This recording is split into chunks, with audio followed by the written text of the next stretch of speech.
Thank you so much. I am a journalist. My job is to talk to people from all walks of life all over the world. Today I want to tell you why I decided to do this with my life and what I've learned. My story begins in Caracas, Venezuela, in South America, where I grew up. A place that to me was and always will be filled with magic and wonder. From a very young age, my parents wanted me to have a wider view of the world. I remember one time when I was around 7 years old, my dad came up to me and said, "Mariana, I'm going to send you and your little sister, who was 6 at the time, to a place where nobody speaks Spanish. I want you to experience different cultures."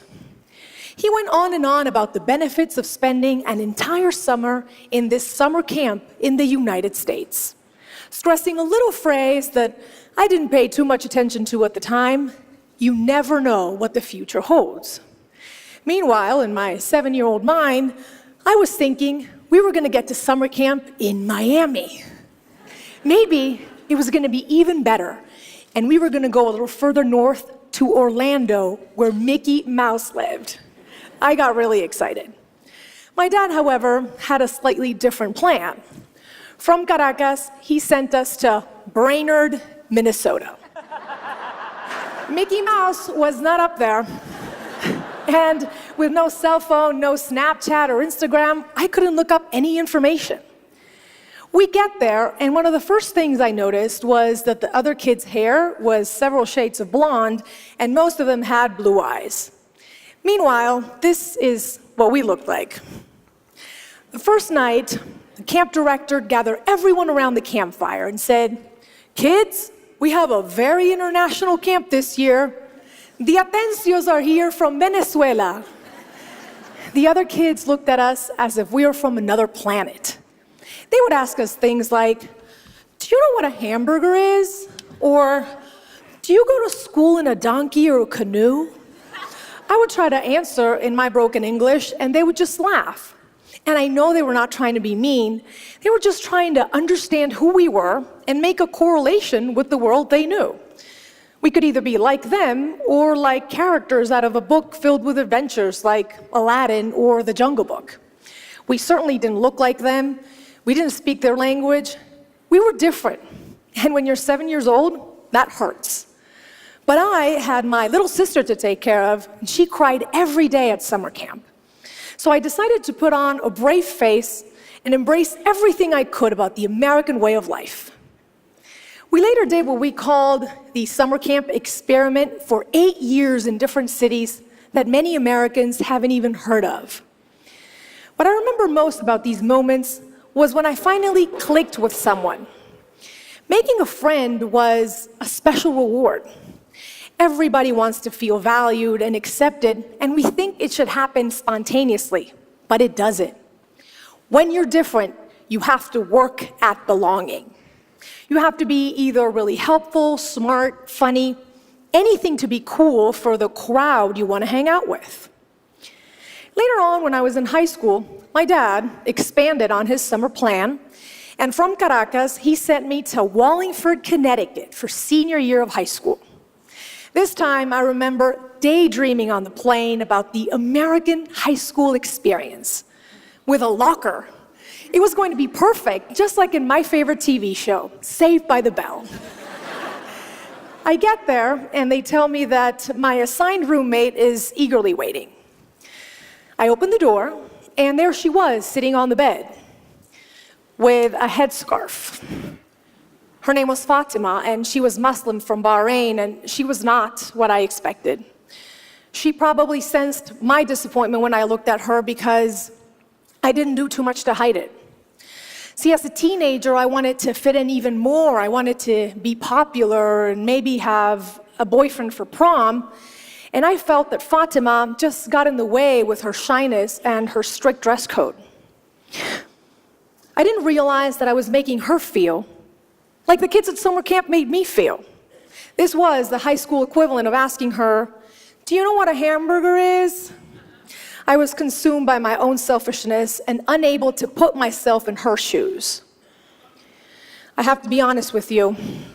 We only lasted a couple of months together because she was later sent to live with a counselor instead of other students. And I remember thinking, she'll be okay. She's just different. You see, when we label someone as different, it dehumanizes them in a way.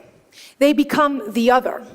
They're not worthy of our time, not our problem, and in fact, they, the other, are probably the cause of our problems. So how do we recognize our blind spots? It begins by understanding what makes you different, by embracing those traits.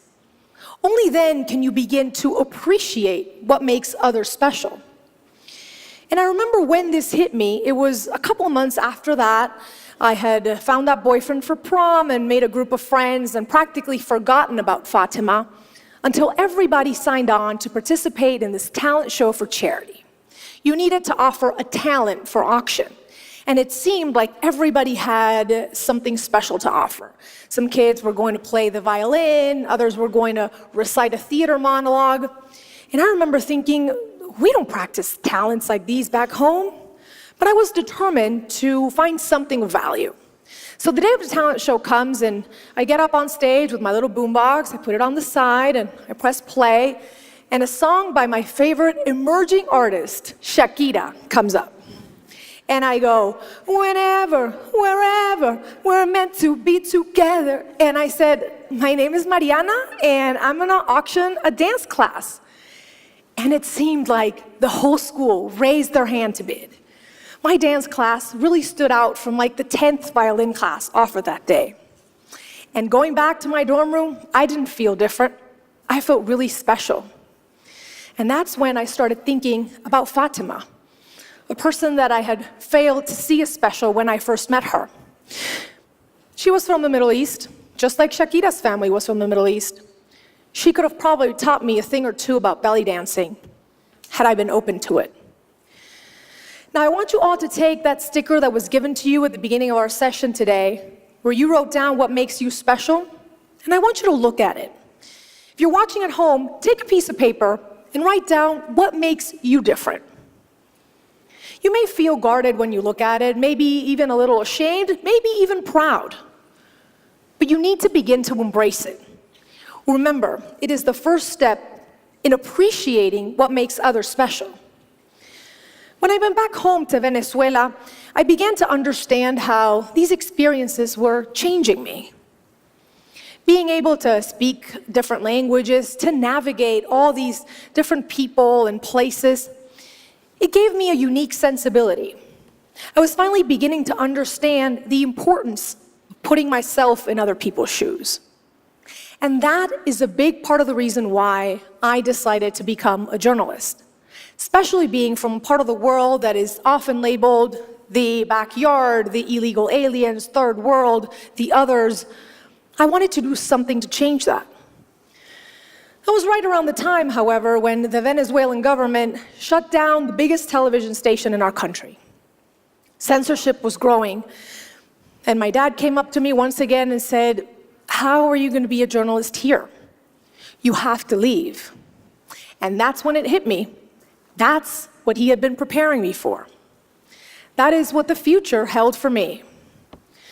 So in 2008, I packed my bags and I came to the United States without a return ticket this time. I was painfully aware that at 24 years old, I was becoming a refugee of sorts, an immigrant, the other, once again, and now for good. I was able to come on a scholarship to study journalism. And I remember when they gave me my first assignment to cover the historic election of President Barack Obama. And I felt so lucky, so hopeful. I was like, yes, this is it. I've come to post-racial America, where the notion of us and them is being eroded and will probably be eradicated in my lifetime. Boy, was I wrong, right? Why didn't Barack Obama's presidency alleviate racial tensions in our country? Why do some people still feel threatened by immigrants, LGBTQ, and minority groups who are just trying to find a space in this United States that should be for all of us? I didn't have the answers back then, But on November 8th, 2016, when Donald Trump became our president, it became clear that a large part of the electorate sees them as the others. Some see people coming to take their jobs or potential terrorists who speak a different language.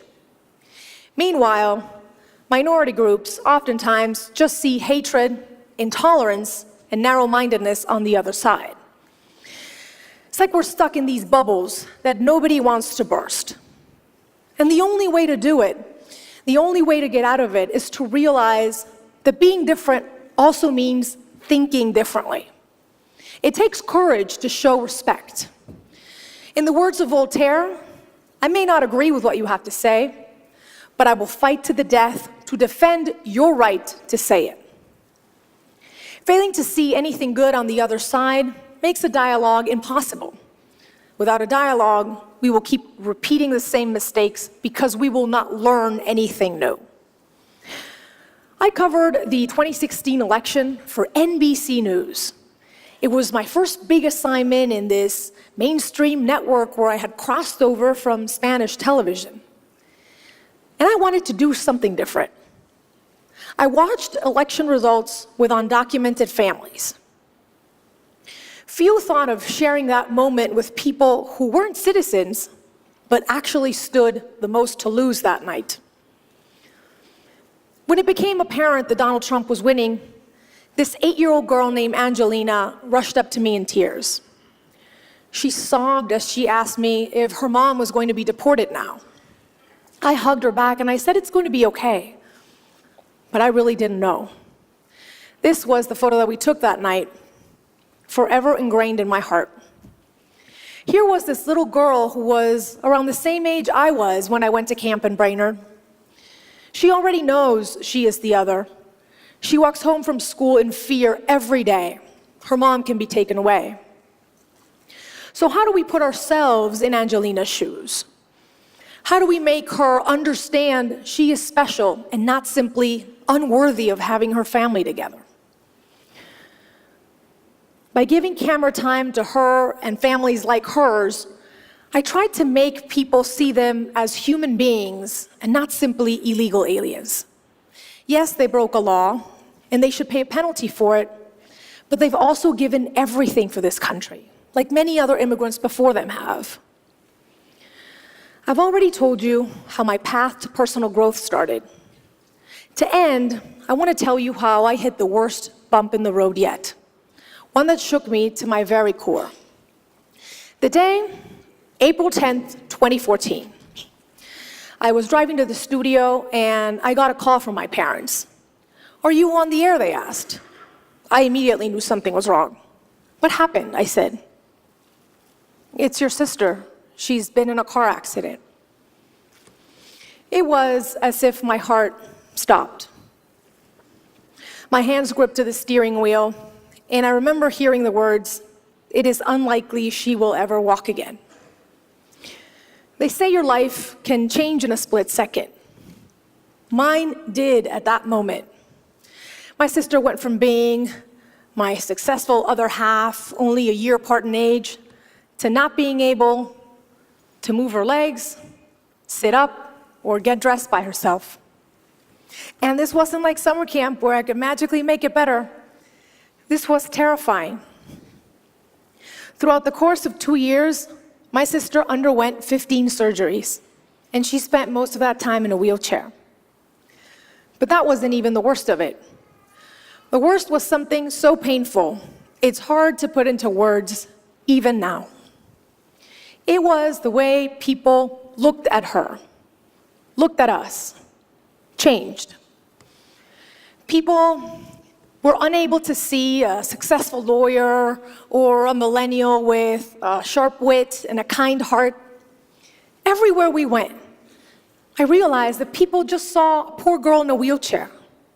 They were unable to see anything beyond that. After fighting like a warrior, I can thankfully tell you that today my sister is walking and has recovered beyond anyone's expectations. Thank you.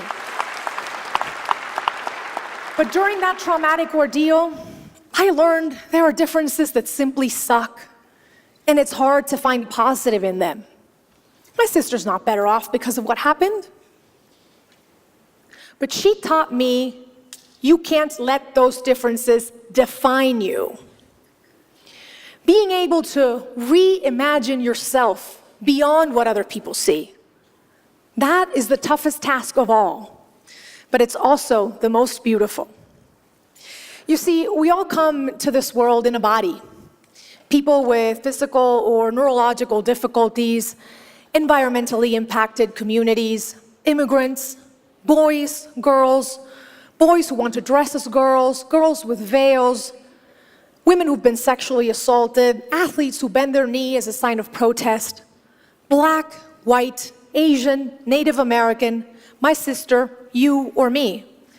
We all want what everyone wants, to dream and to achieve. But sometimes society tells us, and we tell ourselves, we don't fit the mold. Well, if you look at my story, from being born somewhere different, to belly dancing in high school, to telling stories you wouldn't normally see on TV, what makes me different is what has made me stand out and be successful. I have traveled the world and talked to people from all walks of life. And you know what I've learned? The single thing every one of us has in common is being human. So take a stand to defend your race, the human race. Let's appeal to it. Let's be humanists before and after everything else. To end, I want you to take that sticker, that piece of paper where you wrote down what makes you different, and I want you to celebrate it today and every day. Shout it from the rooftops. I also encourage you to be curious and ask, what is on other people's pieces of paper? What makes them different? Let's celebrate those imperfections that make us special. I hope that it teaches you that nobody has a claim on the word normal. We are all different. We are all quirky and unique, and that is what makes us wonderfully human. Thank you so much.